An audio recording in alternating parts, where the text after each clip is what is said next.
Alright, tuloy-tuloy lang ating lunchbox. Today ay dalawang Twilight Masquerade.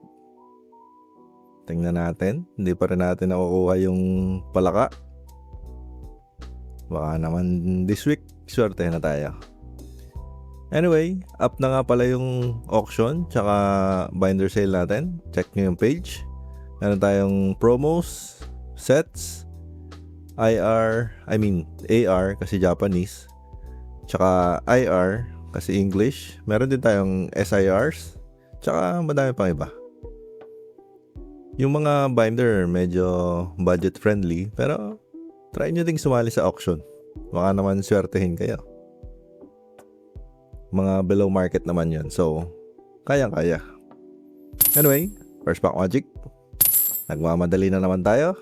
Shinx, Poltergeist, Enhanced Hammer. Ayan, medyo kumalma na ulit. Kilowattrel, Glalie, Luxio Reverse, and Arcanine Reverse. Pwede ba si X? Serendipity. Ayun lang. Holo lang tayo. First pack magic. So ayun nga, yung binder and auction natin is below market. So kung naghahanap kayo ng pangkompleto or ano, check nyo na yan.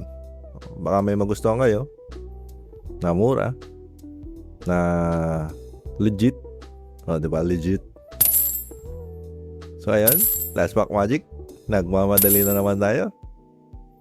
Pag tumitigil yan, ibig sabihin na-ocutan siya dyan Mapapansin niyo yun. Pag nagmamadali, di niya trip yung Pokemon. Glaceon, Sandslash, Bellbolt Reverse. Parang nakitan siya dyan masyado. Medyo matagal Infernape Reverse. Baka EX. Come on, last pack magic. Zapdos Solo. Ayun lang. Anyway, ayun lang. Walang hit.